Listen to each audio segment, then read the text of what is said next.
Meus amados irmãos, a graça e a paz do nosso Deus e Salvador Jesus Cristo.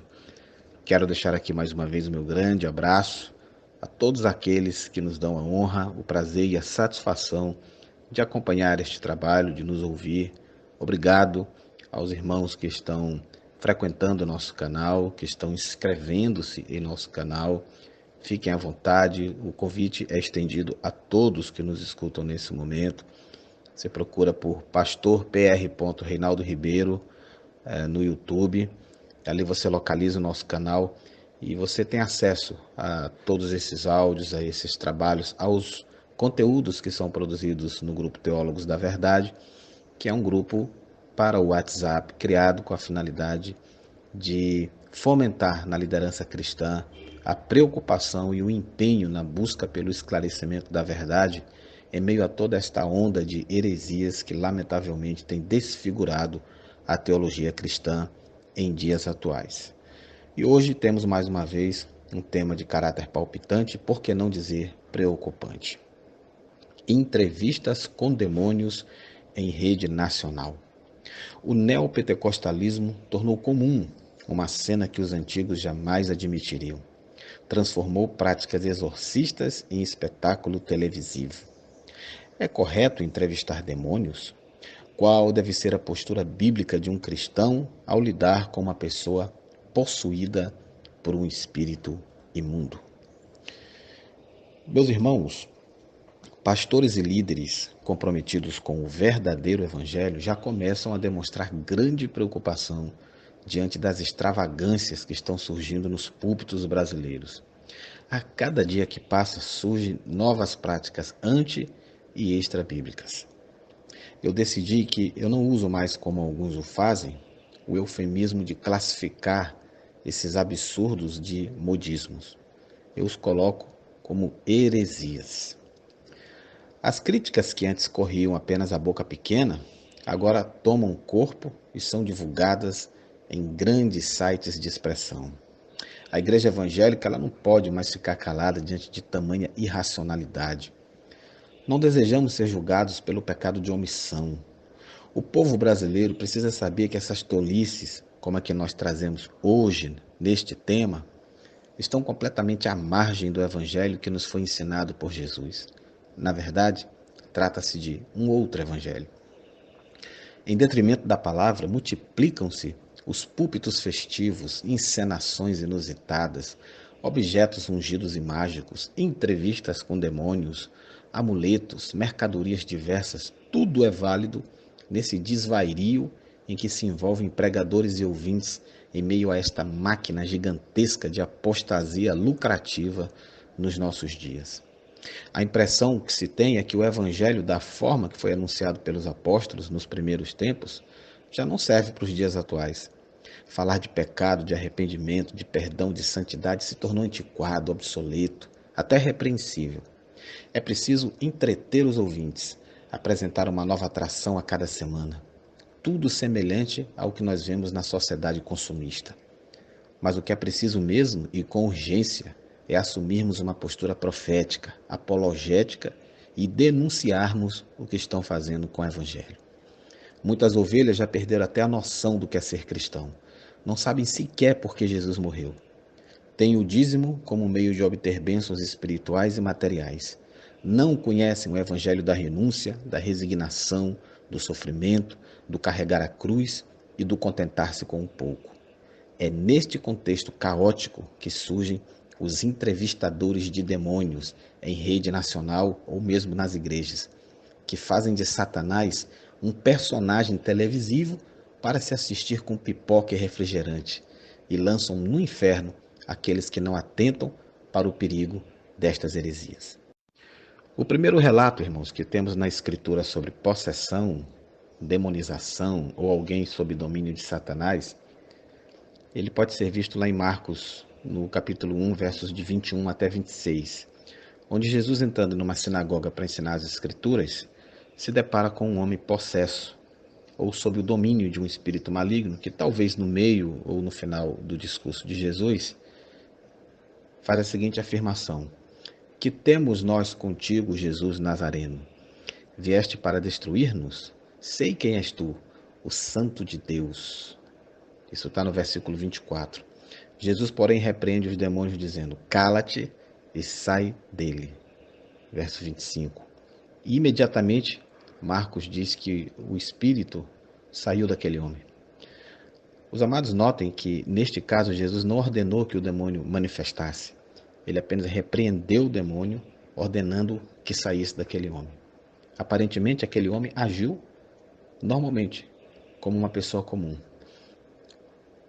Nós podemos observar também que, ainda no capítulo 1 e verso 34, é dito que Jesus, ao realizar exorcismos, ele não permitia que os demônios falassem, porque eles sabiam quem ele era. Um outro caso relatado no Evangelho de Marcos é o de dois homens gerazenos. Isso está em Marcos 8, de 28 a 34, está em Marcos capítulo 5. Perdão, irmãos, está em Mateus 8, de 28 a 34, está em Marcos 5, de 1 a 20, e está em Lucas 8, de 26 a 39 também.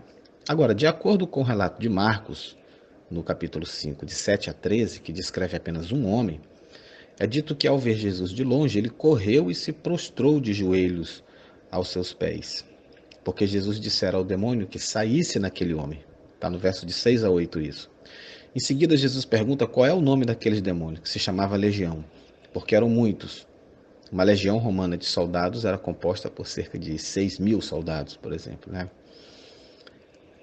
Portanto, nesse evento, nós observamos duas atitudes de Jesus em relação ao exorcismo. Vamos discutir um pouco a esse respeito. Em primeiro lugar, irmãos, Jesus não ordenou aqui que os demônios se manifestassem no homem ou nos homens que estavam sob o domínio deles. Os demônios simplesmente, quando viram Jesus, logo, imediatamente, eles se revelaram. Em segundo lugar, o diálogo de Jesus com a legião de demônios, além de ser o único evento em que Jesus conversa com um ou com vários demônios, não é um ensinamento e nem sequer uma base para se conversar e entrevistá-los no momento do exorcismo, como nós vemos aí nos chamados cultos de libertação, nas igrejas ou seitas neopentecostais, onde se fazem os mais variados tipos de perguntas e, sobretudo, perguntas irrelevantes e patéticas aos supostos demônios. O diálogo de Jesus com aquela legião de demônios, perguntando seu nome, não era porque ele não sabia quem eram aqueles demônios. Jesus, como Deus que é onisciente, é soberano, sabia quem eram aqueles demônios. Entretanto, o diálogo e a pergunta nos revela o seu poder superior sobre o poder dos demônios. Jesus não perguntou o nome daqueles demônios por não saber, mas para demonstrar que tudo tem que ser entregue a ele. O fato de Jesus ter conversado com os demônios neste evento é algo singular em toda a história. No Evangelho de Mateus, é descrito no capítulo 9, verso de 32 a 34, logo após Jesus curar dois cegos, isso também está lá em Mateus 9, de 27 até 31 também, levaram até Jesus um homem mudo sob o poder de Satanás. Isto é, o demônio fez com que aquele homem ficasse mudo. Em seguida, é dito que Jesus expulsou o demônio daquele homem e ele falou. Novamente, nós não vemos nenhuma menção de Jesus ter ordenado que o demônio manifestasse ou que Jesus tenha conversado com aquele demônio. Ainda em Mateus 15, versos de 21 a 28, no caso da filha da mulher cananeia, que também estava sob o domínio de um demônio, Jesus simplesmente proferiu uma palavra para a mãe daquela menina, que a sua filha estava liberta. E assim aconteceu imediatamente. Os irmãos podem conferir um texto paralelo em Marcos 7, de 29 a 30. E retornando ao Evangelho de Marcos, capítulo 9, de 14 até o 29, nós podemos observar o evento de um garoto que estava sob o poder também de um demônio, que o fazia ter convulsões, de modo que ele espumava pela boca, rangia os dentes e por muitas vezes tentou matá-lo lançando no fogo e na água.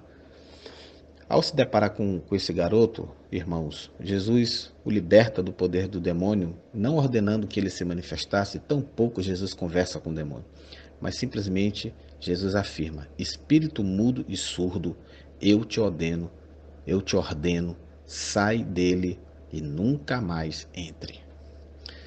No livro de Atos, por sua vez, nós vemos apenas um único relato acerca de um exorcismo realizado por Paulo, ou seja, no caso aqui em pauta, em Atos 16, de 16 a 18, onde o apóstolo repreendeu, não ordenando que o espírito se manifestasse, nem conversou com ele. Ele repreendeu o espírito maligno de uma jovem que fazia adivinhações. E ele disse: eu te ordeno, em nome de Jesus Cristo, que saias dela. E na mesma hora, o espírito saiu. Certamente, irmãos, pode ter ocorrido alguns outros casos de exorcismos realizados pelos demais apóstolos, porém esses eventos não foram registrados por Lucas em Atos, certamente por vontade divina, em virtude desses eventos já contidos no Evangelho serem suficientes e também em virtude desse tipo de circunstância não ser relevante dentro da perspectiva da pregação do Evangelho. Portanto, meus queridos, meus amados irmãos, que me dão o prazer de me ouvir nesse momento, eu concluo que a prática de ordenar que um demônio manifeste, de conversar com o demônio, conforme é visto nos cultos de libertação das seitas neopentecostais, não é coerente com o tipo de exorcismo, de libertação que as Escrituras ensinam. Tal prática é uma crença pagã, antiga, onde se acreditava que o conhecimento do nome de uma entidade espiritual que estava possuindo uma pessoa conferia poderes mágicos ao exorcista, que era capaz de expulsá-lo do corpo da pessoa, até mesmo de destruí-lo. Os nomes de vários deuses pagãos nunca eram proferidos e eram mantidos em segredo por temor de que, uma vez conhecidos esses nomes, ficaria prejudicado o poder dessas divindades entre o povo, pois algo da sua distinção haveria de ser prejudicado, assim se cria. Então Jesus nem sequer citava essas nomenclaturas, os apóstolos jamais utilizaram esse tipo de prática pagã no exorcismo, mas simplesmente repreendiam o demônio que estava sobre a pessoa, ordenando que fosse embora em nome de Jesus. Digo aqui para os irmãos que tudo que passar disso não é do agrado de Deus e, sobretudo, está fora dos padrões estabelecidos pelas Escrituras. Que Deus nos abençoe, que Deus nos livre pela sua misericórdia de práticas heréticas e deploráveis como essa. Um grande abraço a todos, em nome de Jesus.